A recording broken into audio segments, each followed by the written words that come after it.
Si no supiéramos nosotros la segunda fila, en principio, es la que nos da la clave o cómo están puestos, el orden, cómo están puestas las letras. Si no lo supiéramos, si no supiéramos la segunda fila, en principio tendríamos que tantear o coger todas las posibles combinaciones que se pueden formar con 6 números. Luego la pregunta lógica es, si tenemos en principio en un mensaje n letras, en principio, si no sabemos exactamente cómo se descifra, ¿cuántas posibilidades tendríamos que tantear? ¿Cuántas posibilidades? O sea, si no sabemos, ¿cuántas posibilidades? Bueno, pues no vamos a entretener. En principio hay n factorial posibilidades o n factorial formas de rellenar la segunda fila. N factorial es una función que crece muy rápidamente con el aumento de n. De hecho, por ejemplo, para n a 10, o sea, suponer si tenemos un mensaje con 10 letras, existen pues 3 millones y medio, o un poquito más, 3 millones y medio más de formas de poder rellenar la segunda fila. En principio son muchas. Vamos a movernos un poquito más.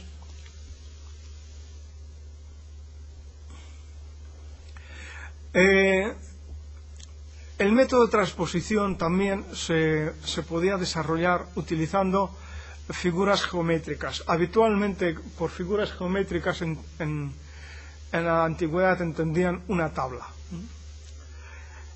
Y se basaba en una ruta, lo llamamos métodos de transposición utilizando una ruta. ¿En qué consistía? La ruta consistía en que escribíamos el mensaje siguiendo una ruta. Por ejemplo, mirar, aquí hay un mensaje escrito por columnas. El correo llegará mañana a las 2 p.m.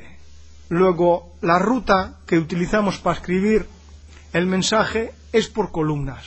Sin embargo, el criptograma lo podemos escribir por filas. Esto mismo lo escribimos por filas y se obtiene todo el mundo verá que el criptograma sería E, R, E, M, A, D, la primera fila, luego la segunda fila, luego la tercera fila,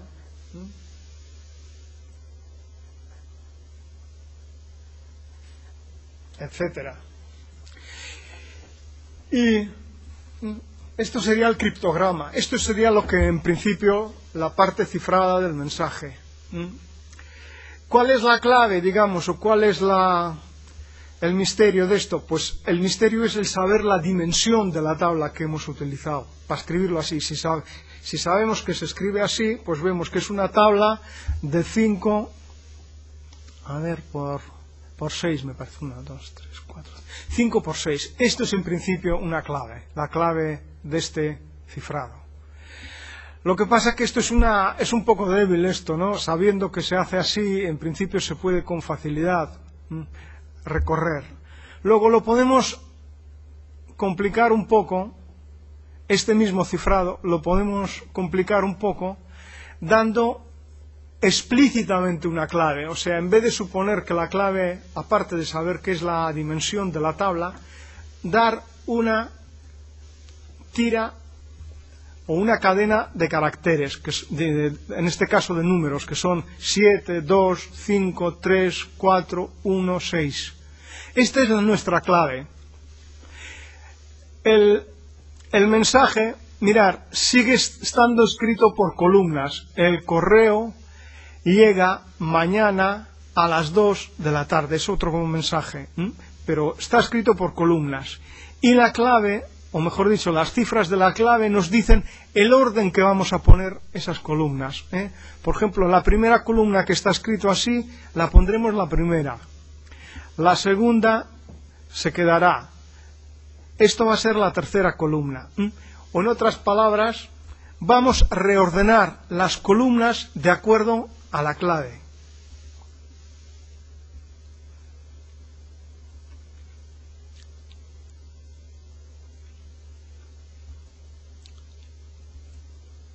Si lo hacemos así,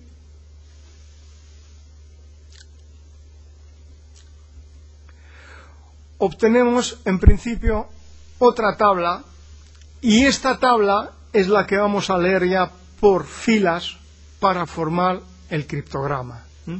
Esta tabla ya es la que se utiliza para formar el criptograma, y todo el mundo verá que el criptograma es pues S, R, Ñ, L, E, T, E, la primera fila, la segunda, D, A, G, A, L, etcétera. Todo el mundo entiende. O sea, en vez de hacerlo directamente, primero ordenamos las columnas de acuerdo a una clave y luego lo escribimos por filas, como hacíamos habitualmente.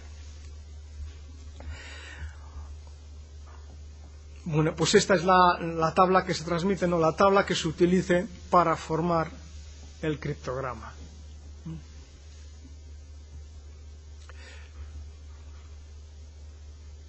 Históricamente, vuelvo a insistir, esta era la forma de cifrar más antiguamente conocida. Si veis, se utilizó, por ejemplo, en las guerras de Atenas con Esparta en el siglo V, y consistía en que a los generales espartanos, a cada uno, se le dotaba de un bastón que era como un cilindro, y lo llamaban cítalo, un bastón. ¿Qué caracterizaba el bastón? El bastón lo caracterizaba su diámetro, o sea, tenían un determinado diámetro. Mirar aquí, en principio, aquí está el bastón un poco degenerado para que todo el mundo lo pueda ver con claridad. En vez de ser un cilindro, pues en vez de la sección ser un círculo, aquí es un polígono de 10 lados. Pero para que se vea, sobre el bastón se enrollaba una cinta, primero en blanco. Se enrolla una cinta y en esa cinta se escribe por filas el mensaje. Mirad, aquí send, more, no sé qué. Se escribe el mensaje por filas. Se escribe por filas. Aquí por esto he puesto las aristas para que se vea más claramente. ¿Qué es lo que se hace a continuación? Se suelta la cinta. ¿Qué se consigue con ello? Que el mensaje, el criptograma está escrito por columnas, y esa cinta escrito por columnas es la que se manda. Luego el enemigo, si intercepta la cinta, para poderla leer, pues tiene que tener un bastón con el diámetro igual para poder leer con claridad el mensaje. Bueno, pues esto es una de las formas que utilizaban el método de transposición en la antigüedad. Otra de las formas, digamos, clásicas de cifrado con clave privada consistía en la utilización de los llamados cuadrados mágicos. Cuadrados mágicos se llamaba una matriz cuadrada, digamos, de dimensión n, en la cual se inscribían números de 1 a n al cuadrado, de tal forma que la suma de los números que había en la fila, o en cualquier fila, era igual a la suma de los números en cualquier columna, y además igual a la suma de los números de las dos diagonales principales. Todo el mundo verá que la suma aquí es 34.